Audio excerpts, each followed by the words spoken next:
Kaputing, kaputing, kaputing, kaputing, kaputing, kaputing, kaputing, kaputing, kaputing, kaputing, kaputing. FG, BG, FG. Right, cool. In build all and deploy. Hopefully the build's not going to take too long. Great, perfect.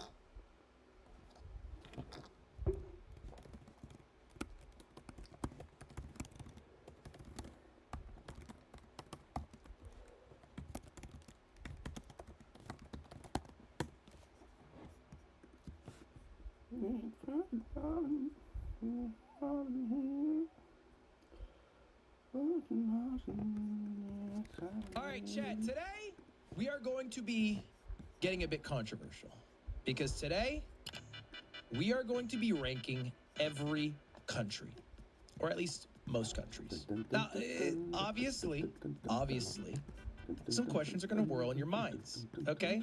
Oh, this is a horrible idea. How are you going to rank a country? You'd be freaking racist? No, I think racism. I think racism is bad. Whoa, why was that? Okay. Look, I've already proved that I can dominate the video game world, but I'm seeing there's a lot of money available in this politics thing. So I thought doing a country tier list would be a good way to dive in head first. Now, of course, we're going to find a way to be able to objectively rank every country. Because how do you honestly rank the value of, a shithole like the UK versus a shithole like Canada? Like, how would you pick between the two there? So I came up with a way to do it. We are going to be ranking countries by their national anthem. It is the only metric we will consider when ranking a country. I don't care about their economic output. I don't care about their human rights violations. I don't care about the way that they have public transportation set up. I care about their national fucking anthem. Now, it's worth first getting things out of the way. Pause the music. Let's go through our tier list. In S tier country, absolute banger national anthem should enter your Spotify playlist. Okay? That's what that means. An A tier country would be, that's a good song. Enjoyable to listen to. You might even want to listen to it a second damn time. B tier, passable. They have offered up a passable national anthem. You know, something you don't mind maybe humming to. C tier is kind of mid. It's kind of mid. They phoned it in. They went for some copyright-free fucking music. All right? And finally, F tier, it is truly unlistenable. It is actually one of the worst songs. My niece giving me shit. You don't want to... I don't have a car. Oh, okay. Yeah. Meet me under the car was No, I don't have a car. No, okay. Shit. I was going to walk to your place, but... Oh, do you mean me just come to you, instead of you walking all the way here? Yeah. Well, it'd be shorter to walk here than back to yours, but if you need to go back to yours for stuff, then yeah. But then my parents will be back. So my parents will be back this afternoon. I want to say like 4 by the latest. Oh yeah, if you can get me back, I can probably walk there. Yeah, we can definitely get you back. Okay, all right. But it'll be like, I don't know, 4, 5 probably at the latest. Oh shit! I was hoping to put the niece out today. I need some. Or I can just come meet you later on. Yeah, that'd be cool. Yep. That'd be cool. I can meet you like at the wharf or. No, I can meet you anywhere. I just have to bike down. Okay. But if I'm going to do that, I'll probably wait until the parents back so they can drop me with the dogs. Yeah, okay, that'd be good. Cool. Yep. Yeah, because I'm sure Brando and Pippi Yeah. But it's also super hot. Going to be super hot today, so yeah, I probably won't be down till like 5:30 then. Right, cool. And then at least it'll be cold enough for the dogs to sprint around and not overheat. Yeah, be good. And I should just about the net should be out and maybe, yeah, so that'd be perfect if we done and dusted. Yeah, cool. Alright, cool. Easy.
what this actually do?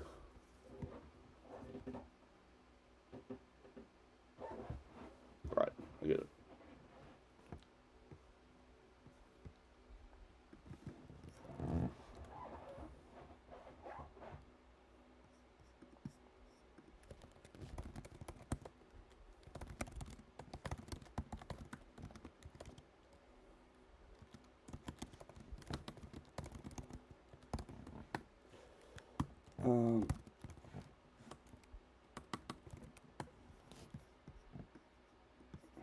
Seems to be working.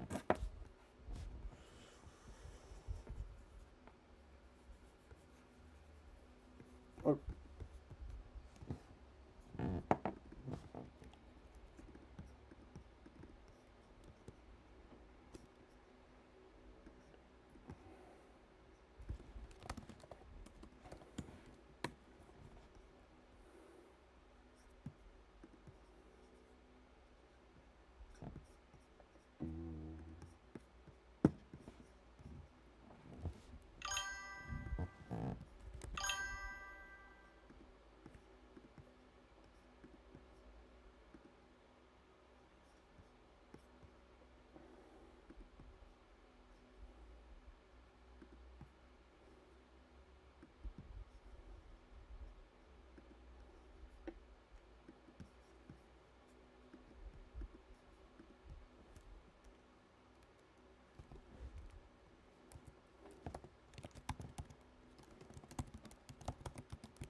Housekeeping. Just one time can't be a better sweeping. Holes, loose holes in the studio. I got big balls, big buckets, big truckers, and motherfucker got a little dogger. She's a fat dogger. Okay.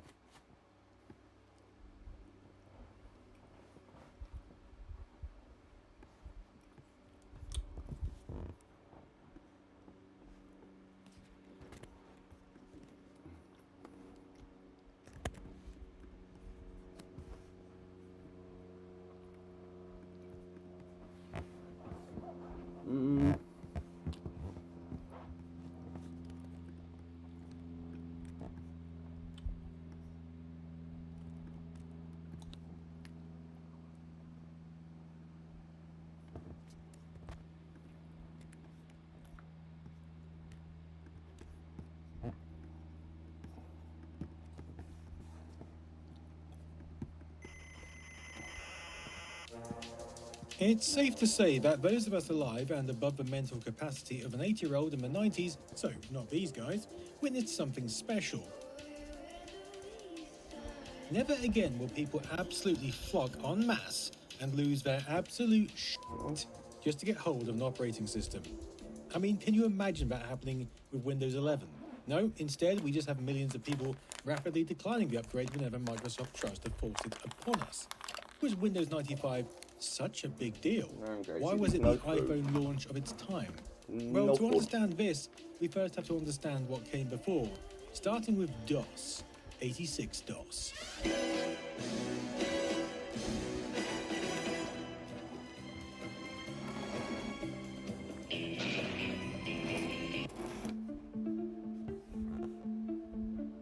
In April 1980, 24-year-old Tim Patterson started developing an operating system he called QDOS, standing for Quick and Dirty Operating System. His company, Seattle Computer Products, was one of the first to begin manufacturing computer systems based around the new 16-bit Intel 8086 processor, but needed a functioning operating system to sell their products. At the time, Digital Research were producing the industry standard OS, but CP/M was designed for 8-bit systems, and they were dragging their heels porting it across to the 8086, a somewhat costly mistake. By December 1980, QDOS had been renamed to 86DOS, and Seattle Computer Products were able to sell it for $95 to owners of their hardware or prospective buyers. At around the same time, IBM were developing a new Intel 8088 personal computer, and were also on the hunt for an operating system. They also turned to Digital Research, but Digital Research declined IBM's proposal of $250,000 in exchange for unlimited distribution, instead wanting a royalty-based model. IBM then went to Bill Gates, head of Microsoft, who had worked with Seattle Computer Products in the past, creating Microsoft Basic for their systems. In a somewhat sneaky deal, Gates went back to SCP to negotiate and purchase 86DOS for $50,000, which after a few modifications was then licensed to IBM for use on their new personal computer. This became PC-DOS 1.0 and shipped as standard with every IBM PC, with Microsoft still retaining the right to sell it themselves under the MS-DOS brand as they saw fit. Now, IBM's strategy of using off-the-shelf parts for their PC meant that the industry around their hardware grew rapidly, as did the uptake, which meant that those of us wanting or needing to use a computer would likely have to embrace this once called quick and dirty operating system, and therefore its command line driven interface. This is pretty much all you get when you turn on a PC running DOS: a drive label and a flashing prompt. Okay, good luck with that.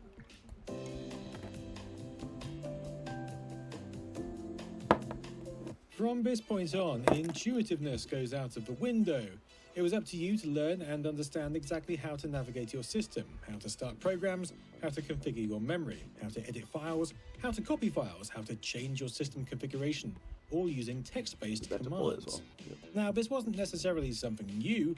After all, most computers of that era would throw you straight into a similar situation upon boot. But for those of us who weren't hobbyists or enthusiasts, perhaps someone just using a computer for their job, this wasn't the most user-friendly situation. This was something that a little company called Apple had the foresight to understand. Steve Jobs had many talents, but he was particularly good at turning something created by and for tech heads into something that the masses could not only use, but actually want to use. The Mac team's vision was an inexpensive computer as powerful and sophisticated as IBM's PC, with an added playfulness that would make it attractive to young people like themselves. And they wanted it easy to use. With Macintosh, there are no complicated commands to be memorized and typed into the machine. All you do is move an arrow with a selection device called a mouse and point to what you want from a menu of options presented on the screen. Now, this is an Apple Mac, first released in 1984 and described as revolutionary by the New York Times, and for good reason.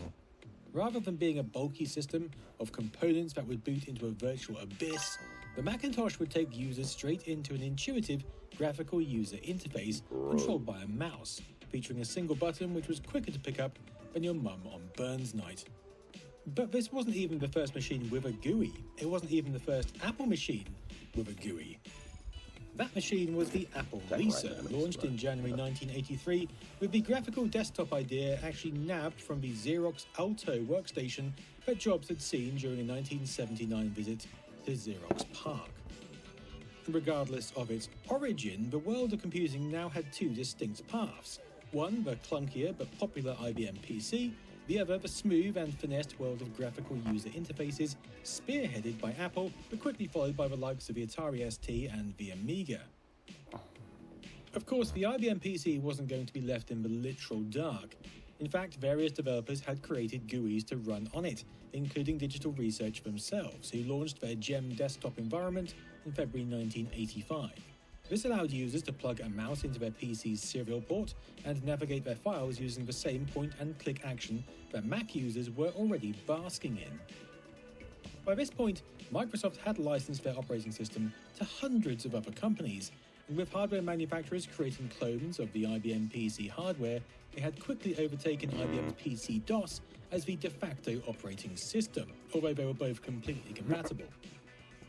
In April 1985, MS-DOS 3.0 was launched, which significantly improved on previous versions, allowing, among other things, support for networks and higher density floppy disks.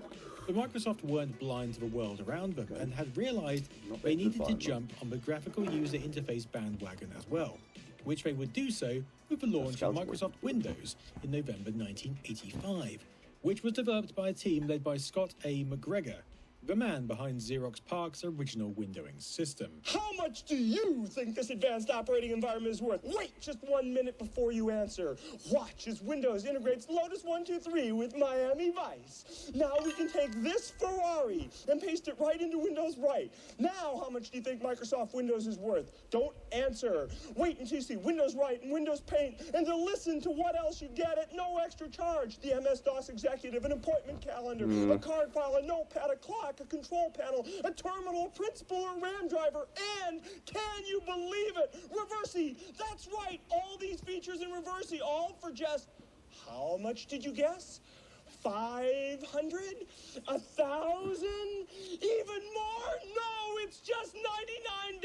That's right. It's $99. It's an incredible value, but it's true. It's Windows from Microsoft. Order today. Now, Windows 1 is a far cry from what we have today. Windows couldn't be overlapped, and even compared to Mac OS, it looked like a toddler's fever dream. But for a lot of users, it changed how they interacted with their computer.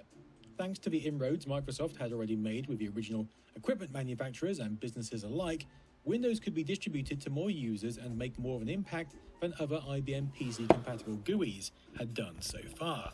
And despite that, it didn't sell tremendously well though.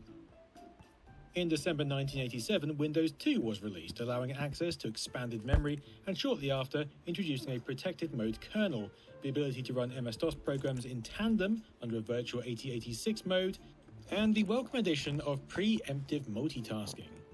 However, it was Windows 3, released in 1990, where the software really began to shine.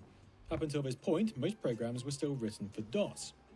Sure, Windows was a nice to have and it allowed you to keep everything organized and accessible and usable, but with computing power being somewhat limited, the additional overheads created by the graphical user interface meant that DOS programs were faster, used less memory, and just generally were more compatible, given that other users didn't always have a copy of Windows to open files with. It was also far more common for developers to create DOS software than Windows-compatible software, given that almost every PC owner had DOS, but only a subset had Windows. I'm using Windows 386. So all my applications are running at once. My report right now is scattered all over my disk. Whoa, Windows will pull these parts together real quick. But by 1990, computers were getting faster. Not only had the 286 processor been out for several years, but many users now had a 386, offering significant power over previous systems. Windows 3 then would play into this, offering virtual memory, which allowed the system to use hard drive space effectively as working memory. Windows 3 also looked a hell of a lot better than previous versions, making use of that sexy VGA mode. With Windows 3, Microsoft also started dabbling in large-scale launch events. Today we're introducing Microsoft Windows version 3. Our vision is that there will be a personal computer on every desktop, and it will be the key tool for the information age. Hosted at the New York City Center Theater with 6,000 attendees, it was also broadcast across North America in various Microsoft social fairs. Spending $3 million on these events, Bill Gates labeled it the most extravagant, extensive, and expensive software introduction ever. The idea with Windows 3 was to make it more appealing to the public, given that previous versions were seen more as a business tool, and the plan actually started to work, with more OEM manufacturers including the operating system out of the box. This then was the first version of Windows to achieve commercial success outside of Microsoft's traditional supply routes, and this demand led to a slew of programs being developed to run inside the Windows framework. It also shook up Microsoft's direction and future marketing plans, which would be key. However, regardless of which version you had, DOS was always the master here. Your PC always had to boot to DOS. After all, it ran on DOS. This wasn't Windows' fault, it was just the world it was born into. Windows was simply a program that you called from DOS. It was a shell that ran on top, and that's all it could ever be. Sure, it had some fancy schmancy features, but it was ultimately just a DOS program that made your life a little easier, which not only meant that it was limited by the constraints of DOS, but also, if you wanted to run anything resource intensive, then quitting to DOS was really the only way to go, given the extra layers of abstraction Windows added between a program and the system hardware. The overheads for your average PC at the time were just too great for that. That's even before tackling the frequent resource and application errors that Windows would throw. Out of We're 18 introducing sticks. something new. It's essential for all, What? the many I don't and the few. think that's true. In June right? 91, Microsoft would launch MS-DOS 5, Speaks way more than 18, a significant upgrade over previous DOS versions, and the first which allowed you to upgrade your current DOS version. Because of this, Microsoft also chose to do a slightly bigger marketing campaign than they had in the past. At the time, Brad Chase was in charge of the launch. Chase, originally joining Microsoft as the product manager for Microsoft Works and Office on the Macintosh. Having gained experience running promotions for Apple, he elected to add a bit of spice to this campaign. The word on the screen is, you're out of memory. Oh no! Give me 5. This was a two-pronged attack. Firstly, okay. visiting user groups to disseminate and explain the new features, and secondly, pushing the new upgrade with TV advertising, print, and holding a launch event on a large boat in New York with Dave Brubeck performing his song Take 5. And it failed. This launch worked so well that in some stores people were actually queuing up at midnight the night before launch. Here's the future. It's no dream. Customers in a steady stream. But by April 92, Bill Gates knew that PC users needed more, demanded more in fact. Although they had just released Windows 3.1, it was already lagging behind. Microsoft not only had competition from other platforms, it also had competition from its old partner, IBM, who had just released OS 2 2.0, an operating system Microsoft had actually been helping write until Windows 3 took off. But also now an operating system one step ahead of the traditional DOS and Windows combination, featuring a 32-bit API for native programs and the ability to run DOS software. Rather than just providing an environment to run Windows programs, the OS 2 Workplace shell provided an environment for users to manage programs, files, and devices intuitively. It was marketed by IBM as a better DOS than DOS and